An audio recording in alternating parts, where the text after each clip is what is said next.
Se avecinan comentarios curiosos cuando escuchéis este podcast. Son de esos que me gustan porque levantan ampollas y bueno, ya sabréis de qué va.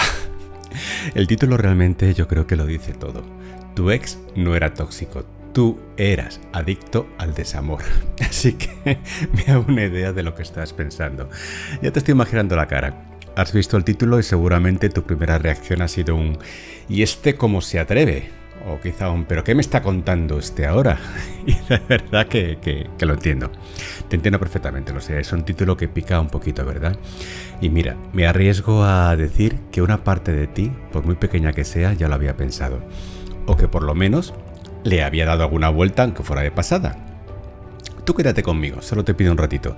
Dame solo unos minutos y te prometo que cuando termines de escucharme, tu mundo, ese mundo que creías tan ordenado, tan bien montado, quizá empiece a tambalearse un poco. Pero ojo, que no es para mal. Es para que sobre esas ruinas, si es que las hay, puedas construir algo muchísimo mejor. Y más adelante sabrás por qué te digo todo esto. Soy muy consciente de que al escuchar esta frase te vienen a la mente un montón de recuerdos, de situaciones, de conversaciones, ¿a que sí? De esa persona que te hizo sufrir, de esa relación que te dejó con el corazón en un puño, el alma hecha añicos. Tóxico es una palabra muy moderna que la usamos mucho, ¿verdad? Se nos llena la boca al decirlo. Es como un paraguas que nos ponemos para protegernos de la lluvia, para no mojarnos, para no asumir que quizá, solo quizá, una parte de esa tormenta la hayamos provocado nosotros mismos. Y ojo que no te estoy culpando, ni mucho menos.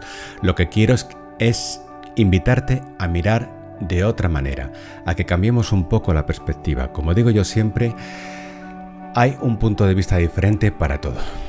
A veces la clave no está en lo que la otra persona nos hizo o dejó de hacer, sino en el patrón que se repite una y otra vez en tu propia vida. Y créame que no eres el único ni la única. Esto es algo que veo a diario en mi trabajo, con gente maravillosa y con historias increíbles. Y por eso mismo, porque lo veo, porque lo vivo, me atrevo a decirte esto hoy, así, sin rodeos, con la certeza de que al final me lo vas a agradecer. Quédate conmigo, porque quizá cambie algo dentro de ti más adelante. Tú piénsalo un momento. ¿Cuántas veces te has encontrado repitiendo el mismo tipo de relación? Ese patrón que parece perseguirte, ¿verdad? El mismo tipo de discusiones, los mismos miedos, las mismas inseguridades. Cambian las caras, sí, cambia el nombre, cambia el lugar, cambia la situación, pero en el fondo, el telón de fondo, ese escenario invisible sobre el que se representa tu vida amorosa, curiosamente permanece. Parece que de alguna manera te sientes atraído o atraída por el mismo tipo de película, por el mismo tipo de conflicto, como si existiera un imán invisible que te llevara una y otra vez al mismo sitio. Y no me malinterpretes, hay relaciones que por supuesto son dañinas, personas que sinceramente no tienen por qué estar en tu vida. Pero, ¿y si te dijera que más allá de la toxicidad evidente de la otra persona, puede haber una parte de ti que se siente extrañamente cómoda en ese terreno pantanoso? Una parte de ti que sin saberlo busca y anhela esa montaña rusa emocional, esa dosis de adrenalina que te provoca el conflicto, el drama, la reconciliación apasionada y vuelta a empezar. En un ratito te cuento algo más sobre todo esto. Pero para empezar, te voy a contar la historia de Darío. Que Darío es un tío hecho y derecho, de esos que ves y piensas, ¡puf!, este tiene la vida resuelta. Ingeniero con un puesto de responsabilidad en una multinacional, coche de alta gama, piso en el centro de Madrid, apariencias de éxito, ¿verdad? En un principio parece que sí. Pero Darío llegó a mi consulta con el alma rota, la mirada perdida y un nudo en la garganta que apenas le permitía hablar.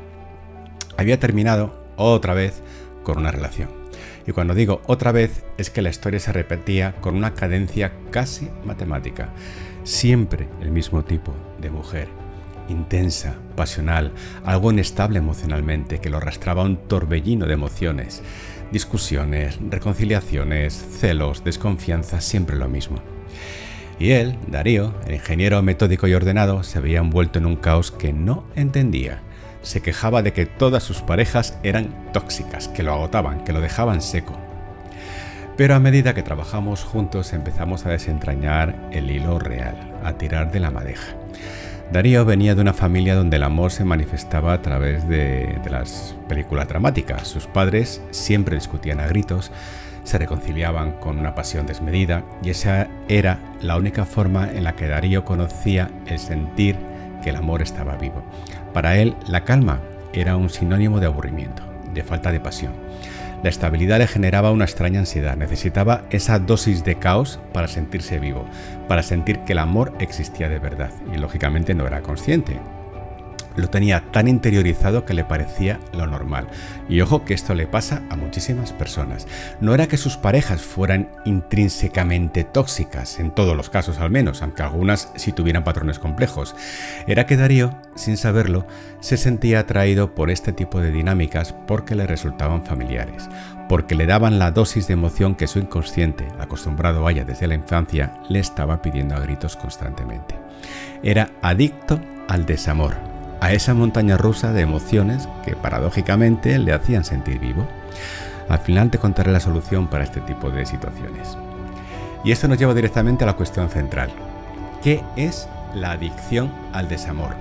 Porque sí, es una adicción, y como todas las adicciones, es un patrón de comportamiento que, aunque nos cause daño, nos resulta muy difícil de romper. No es una adicción a una sustancia como tal, es una adicción a un tipo de emoción, a un tipo de relación, incluso me atrevería a decir a un tipo de sufrimiento.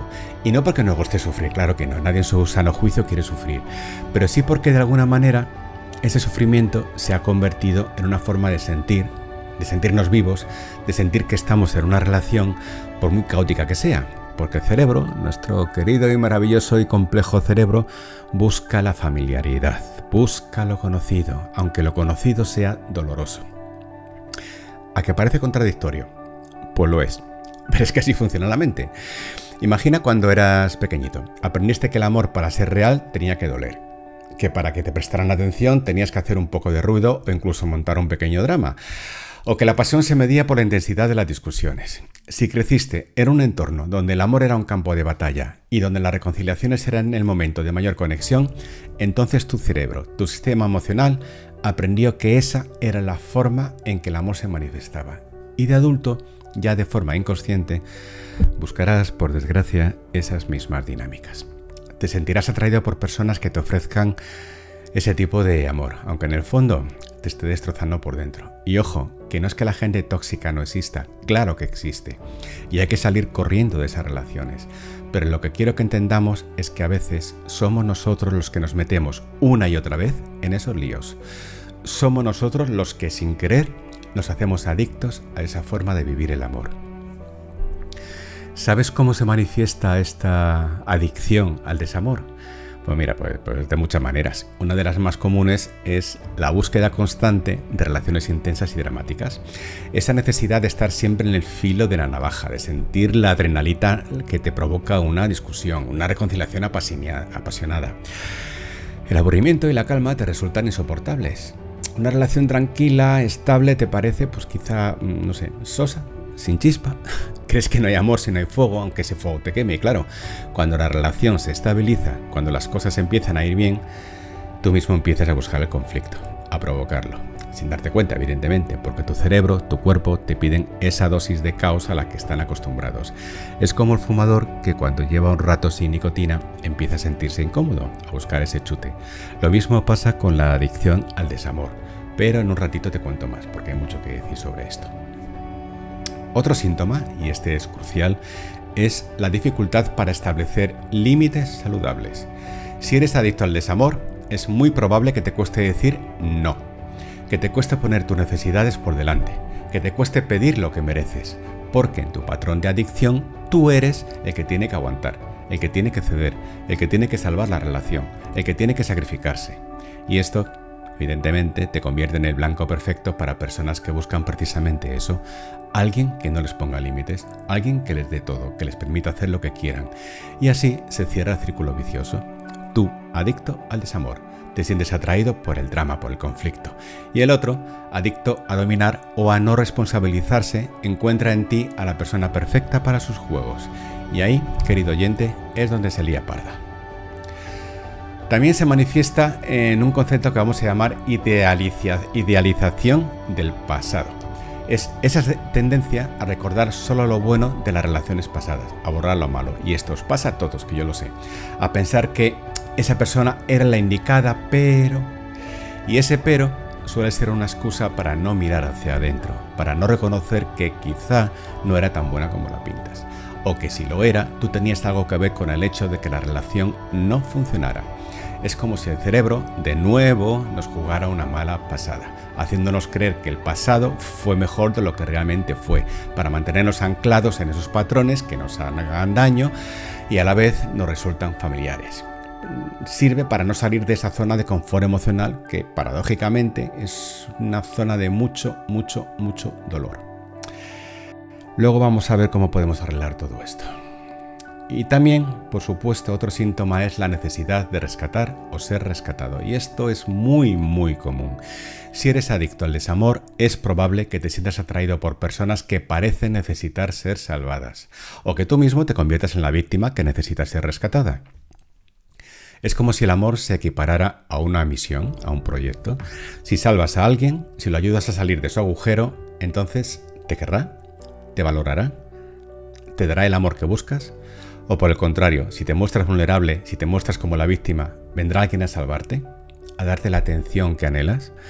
Es un juego peligroso, pero el amor no es un proyecto de rescate. El amor es un encuentro entre dos personas completas, que se eligen, que se apoyan, que se respetan, y no un pozo sin fondo de necesidades que se intentan llenar a través del otro.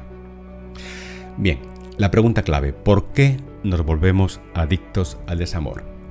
Pues como te decía con la historia de Darío, casi siempre tiene que ver con lo que aprendimos de pequeños. Nuestras experiencias en la infancia y adolescencia son el caldo de cultivo de nuestras futuras relaciones. Si crecimos en un ambiente donde la atención se conseguía a través del conflicto o donde el amor se mostraba de forma caótica, entonces nuestro cerebro asoció el amor con el drama.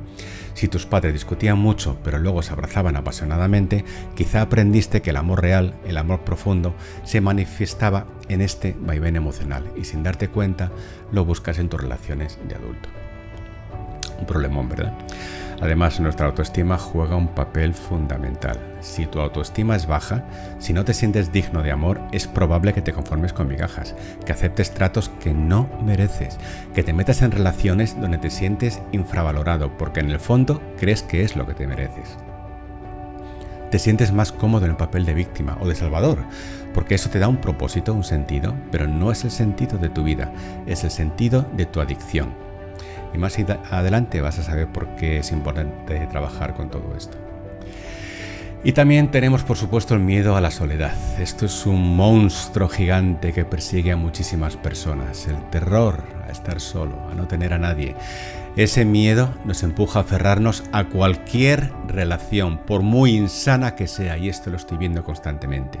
Se prefiere el mal conocido antes que la incertidumbre de la soledad. Y así nos metemos en relaciones que nos hacen daño, pero que nos dan la ilusión de que no estemos solos. ¿Pero es realmente eso estar acompañado? ¿Eso significa realmente el amor? ¿O es una forma de huir de nosotros mismos, de nuestros propios miedos? Te voy a contar la historia de Estela. Estela es una mujer fantástica, con una sonrisa que ilumina una habitación entera. Trabaja como formadora en una empresa de recursos humanos, es una líder nata. Pero Estela siempre terminaba con hombres que la dejaban de lado, literalmente, hombres que eran fríos, distantes, que no le daban el cariño que ella tanto anhelaba. Venía a mis sesiones y se me lamentaba. Es que siempre me pasa lo mismo, parece que les tengo que rogar que me quieran, siempre el mismo patrón, ¿por qué será? Ella se consideraba la víctima de hombres emocionalmente ausentes. Vale, empezamos a escarbar. Y ahí salió. Estela creció con una madre maravillosa, pero que tenía picos de ansiedad muy fuertes. Cuando su madre estaba bien, era puro amor, pura conexión. Pero cuando le daban esos picos, se encerraba en sí misma, se volvía distante y casi inalcanzable. La pequeña Estela, sin saberlo, aprendió que para obtener el amor de su madre, tenía que perseguirla, ganársela, tenía que luchar por esa atención y por esa conexión. Y así, de adulta, su inconsciente la llevaba a buscar el mismo tipo de relación. Hombres distantes, que le obligaran a ganarse su afecto, porque para ella el amor verdadero era el que se conseguía con esfuerzo, con lucha, con esa sensación de casi lo tengo pero se me escapa. Y eso en su mente era la emoción del amor. Se había vuelto adicta a la persecución, a la búsqueda de lo inalcanzable. Cuando un hombre se lo daba todo de primeras, se aburría, se sentía sin chispa, sin chicha ni limoná, como se dice por aquí. No era que sus ex fueran tóxicos, es que eran distantes, y ella se había vuelto adicta a la distancia emocional, a la persecución. Para Darío, el momento revelador llegó cuando se dio cuenta de que no eran solo ellas, sino que había un patrón en él también. Cuando vio que él, Darío, el ingeniero de la multinacional, era el que buscaba inconscientemente el dramón, que él era el que sin querer generaba esas situaciones para sentir esa adrenalina que confundía con pasión, ahí fue como si un interruptor se encendiera en su cabeza. Dios mío, me dijo, siempre he culpado a los demás y resulta que yo también tenía mi parte. Yo era adicto al desamor, a esa forma de vivir las relaciones. Y para Estela, el momento clave fue cuando entendió que la distancia emocional de sus parejas no era una casualidad, sino una réplica de lo que había vivido en su infancia, que ella misma, sin saberlo, buscaba esa persecución para sentir que el amor estaba vivo, que no era una víctima, sino una participante activa en su propia historia. Ambas fueron revelaciones durísimas, pero liberadoras, un eureka que les permitió empezar a ver las cosas de forma diferente. Y una vez que llegamos a este punto, una vez que somos conscientes de que quizá podemos ser adictos al desamor, ¿qué hacemos? ¿Nos resignamos? De eso nada. Aquí es donde empieza el verdadero trabajo, el trabajo transformador, el trabajo que te va a dar la libertad para construir relaciones sanas y plenas. El primer paso, y el más importante, es la toma de conciencia. Y ya la has dado, solo por estar aquí escuchándome, por haberte atrevido a pensar que quizá esto va contigo. Reconocer que tienes un patrón, que te sientes atraído por el desamor, es el primer gran paso. Y no te culpes, no te castigues, solamente obsérvate. Obsérvate en tus relaciones pasadas, en tus reacciones, en tus elecciones. ¿Qué se repite? ¿Qué denominador común une todas las historias? Y apúntalo, ponlo por escrito, visualízalo, porque cuando lo ves, cuando lo nombras, pierde parte de su poder sobre ti. El segundo paso es la sanación de tus heridas de la infancia, y esto es fundamental. Como te he dicho, la adicción al desamor casi siempre tiene sus raíces en lo que aprendimos de pequeños, en cómo nos relacionamos con nuestros padres y con nuestros cuidadores, en cómo nos sentimos amados o no amados en esos primeros años de vida. Y no se trata de culpar a nadie, se trata de entender que esas experiencias te moldearon, te enseñaron una forma de amar o de relacionarte que quizá no es la más sana para ti ahora. Y para eso muchas veces necesitamos ayuda, un profesional que nos guíe, que nos ayude a desenterrar esas viejas heridas, a comprenderlas y a sanarlas, para que dejen de ser un peso en tu presente y un lastre que te impide avanzar. Seguimos. Luego es vital construir una autoestima sólida como una roca, porque si te quieres, si te valoras, si sabes lo que vales, no vas a permitir que nadie te trate de forma que no te mereces y no vas a aceptar migajas, no vas a conformarte con menos de lo que mereces. Y para construir esa autoestima hay que trabajarla día a día, reconocer tus logros, por pequeños que sean, celebrar tus virtudes, perdonarte tus errores, cuidarte física y emocionalmente, aprender a decir no sin culpa, poner límites claros y firmes y entender que tu valía no depende de la aprobación de los demás, sino de tu propio reconocimiento. También, y eso es un cambio de chip muy importante, hay que redefinir lo que significa el amor para ti. Si hasta ahora el amor era sinónimo de peliculón, de drama, de caos, de montaña rusa emocional, es hora de cambiar esa definición. El amor sano es tranquilidad, es paz, es respeto, es apoyo, es confianza, es libertad, no es aburrido, es profundo, es enriquecedor, es un espacio seguro donde puedes ser tú mismo, con tus luces y tus sombras, y sin miedo a ser juzgado. Y para eso hay que aprender a valorar la calma y la estabilidad, a no confundir la pasión con el sufrimiento, a entender que el verdadero amor no necesita fuegos artificiales constantes para que sea real. También, por supuesto, hay que aprender a poner límites. Esto es una habilidad que se entrena. Decir hasta aquí, decir no me gusta, decir esto no lo voy a tolerar. Y esto sí es difícil, sobre todo si no estás acostumbrado, pero es fundamental para protegerte, para honrarte, para respetarte. Cuando pones límites, no solo te proteges a ti mismo, sino que también le das una guía a la otra persona, le enseñas cómo quieres que te traten. Y si no lo acepta, si no lo tiene, si no lo entiende, entonces quizá esa persona no tiene por qué estar en tu vida. Entiéndelo como quieras, pero esa es la realidad. El autoconocimiento, y seguimos, es la base de todo. Saber quién eres, qué quieres y qué necesitas, cuáles son tus miedos y tus inseguridades, tus fortalezas y tus virtudes. Y para eso, a veces, necesitamos mirar hacia adentro con lupa. Necesitamos escuchar esa voz interior que muchas veces hemos silenciado. Esa voz que nos dice lo que realmente queremos, lo que realmente necesitamos. Y para eso, herramientas como el coaching, el trabajo personal y la terapia son absolutamente transformadores. Te van a guiar, te van a acompañar y te van a dar las herramientas para que tú mismo descubras tu propio camino. Y por último, la independencia emocional. Este es el gran objetivo. No necesitar del otro para sentirte completo. No depender nunca de una relación para sentirte feliz, para sentirte válido. Entender que la felicidad, la plenitud, la satisfacción nacen dentro de ti. Que una relación sana es un complemento a tu vida, no el centro de tu existencia. Que puedes estar solo y estar bien.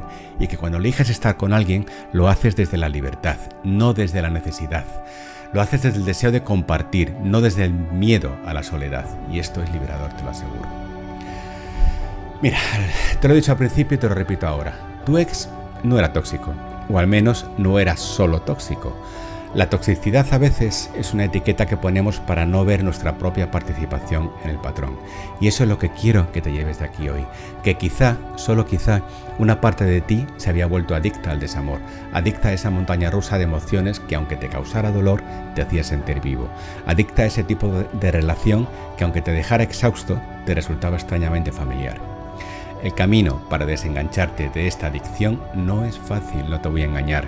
Requiere valentía, requiere compromiso, requiere mirar hacia adentro y confrontar cosas que quizá no te apetezca ver. Pero te prometo que merece la pena. Cada esfuerzo, cada lágrima, cada paso que des en este camino te acercará a la libertad de elegir, a la libertad de construir relaciones sanas, plenas, que te nutran, que te eleven, que te hagan crecer, relaciones donde el amor no duela, sino que sane. Tú piénsalo, ¿quieres seguir repitiendo el mismo patrón una y otra vez? ¿Quieres seguir siendo prisionero de tu propia historia o quieres liberarte? ¿Quieres escribir un nuevo capítulo? Un capítulo donde tú eres el protagonista, el director de tu propia película, un capítulo donde el amor es sinónimo de paz, de respeto, de alegría. La elección es tuya y siempre lo ha sido y por supuesto siempre lo será.